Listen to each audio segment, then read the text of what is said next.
मैं ये नहीं कहता कि इमाम को आप 80,000 दो, 1 लाख दो, ये हरगिज मैं नहीं कहता। लेकिन आज के महंगाई के दौर में एक आम इंसान जितने जो है रोजाना के यौमिया की कमाई से जिंदगी गुजारता है, कम से कम उससे ज्यादा नहीं तो उसके बराबर तो हो।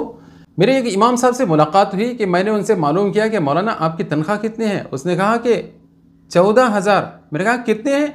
14,000। और कितने साल से आप यहाँ पर इमामत के फ़राइज़ को अंजाम दे रहे हैं? और कहने लगे 15 साल से ऊपर हो गए। अल्लाह अकबर, इतना ज़माना हो गया। आपके कितने बच्चे? उन्होंने बताया बच्चे। मैंने उनसे मालूम किया कमेटी की तरफ से आपके लिए रहाइश का इंतज़ाम है? नहीं है। बिजली बिल नहीं है, गैस बिल नहीं है, पानी का बिल नहीं है, उसके अलावा कोई और इंतज़ाम कुछ भी नहीं है। सिर्फ जो है सूखी जो है 14,000 तनख्वाह है। अरे भाई, कुछ तो रहम करो, कुछ तो रहम करो। ये जुल्म नहीं तो और क्या है? वो इमाम जो मुकम्मल तरीके से अपने आप को आपके हवाले किया है, कमेटी वालों के ताबे उन्होंने अपने आप को जो बना दिया है, और वो इमाम जिसके पीछे तुम अल्लाह अकबर कहकर पीछे इस इमाम के इक्तिदा में जो नमाज पढ़ रहे हो, ईदैन पढ़ रहे हो, जनाजा जो पढ़ रहे हो, और तुम्हारे बच्चों को वो कुरान और अहादीस मुबारका अल्लाह और अल्लाह के रसूल सल्लल्लाहु अलैहि वसल्लम और अकाबिर सहाबा और बड़ों का जो तारुफ करा रहे हैं, मुसलमान बन के कैसे ज़िंदगी गुजारना है इसके तरीक़े जो बता रहे हैं, और कुरान की तफसीर है, और इसी तरीके से दरस हदीस है, इस तरह की दूसरी किताबों के ज़रिए से हमारी और आपकी जो इस्लाह कर रहे हैं। यानी गोया कि उन्होंने अपनी ज़िंदगी को मुकम्मल तरीके से कमेटी के जो ताबे बना दिया है, तो क्या कमेटी वालों को यह हक़ नहीं बनता है कि उनकी जायज़ ज़रूरतें क्या हैं उसको जो पूरी करें?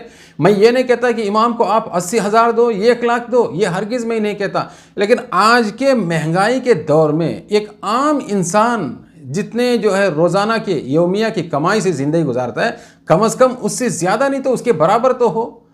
एक आम जो है मिस्त्री है, आज के दौर के अंदर उसकी तनख्वाह रोज़ाना की 1200 से 1300 तक है, तो महीने में वो तकरीबन जो है 36 से 37,000 हो गए। मैं ये नहीं कहता कि इतना भी दो, कम से कम रोज़ाना 1,000 के हिसाब से भी आप देंगे तो उसकी जायज़ जो तनख्वाह है 30,000 बनती है। अरे कमेटी वालों, इन इमामों को जिनके सीनों के अंदर कुरान और अहादीस मुबारक है, जो बड़े बड़े इदारे से माने हुए इदारों से जो फारिग होकर आए हैं, अपने आप को दीन की खिदमत के लिए आपके हवाले किए हैं, वक्फ किए हैं, और कम से कम उनके ऊपर इतनी ज़्यादती ना करो कि वो अपनी ज़रूरियात के लिए दूसरों के सामने हाथ को फैलाने पर जो मजबूर हो। और इसके बाद में कमेटी वाले इल्ज़ाम लगाते हैं, अरे भाई एक इमाम को हमने मुकर्रर किया है, जब देखो कोई भी मालदार उनको नज़र आता है उससे दुआ सलाम करते हैं, उनसे अपनी ज़रूरियात को जो मांगते रहते हैं। अरे भाई, अगर मांगे नहीं गए तो फिर क्या करेंगे? चलो कम से कम तनख्वाह उसकी 14,000 है कि कमेटी वाले हैं, दीगर मुक्तदी हजरात हैं, कम से कम माहाना जो है 500, 700, 1000, 2000 इस तरीके से दे के कि माहाना कम से कम जो तनख्वाह और इसके अलावा जो हदिये ये सब मिलाकर जो 30,000 तक तो पहुँच जाए। इतना भी नहीं है। रमज़ान मुबारक के अंदर भी जो है बड़े मुश्किल से कोई चंद हज़ार अगर दिए तो दिए, नहीं तो वो भी नहीं है।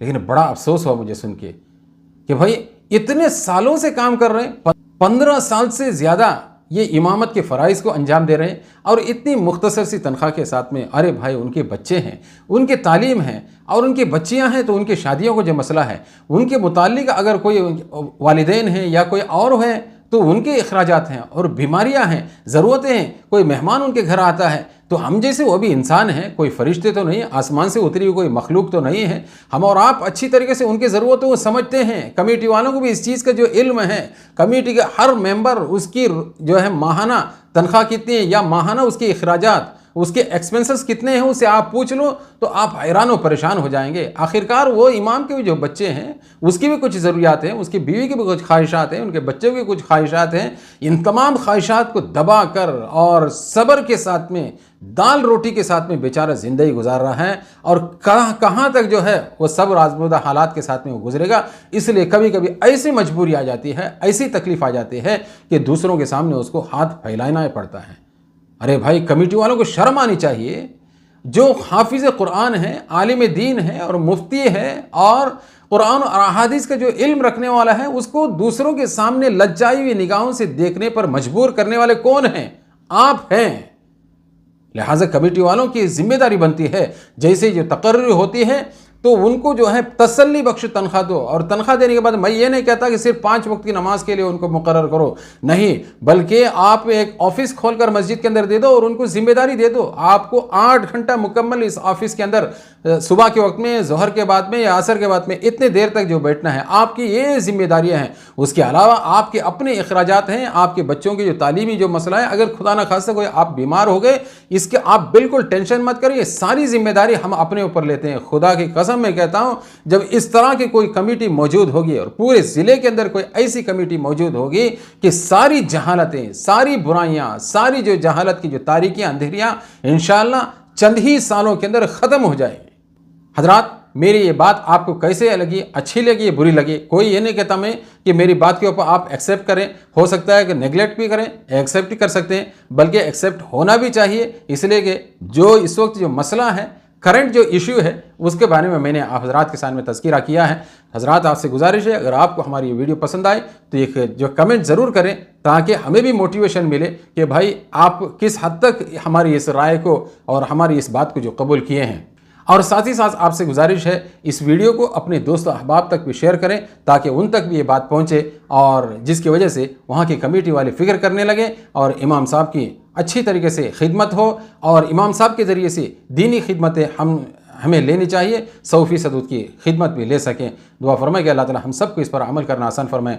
आमीन या रब्बल आलमीन। जज़ाकल्लाहु खैर। अस्सलामु अलैकुम व रहमतुल्लाहि व बरकातुहू।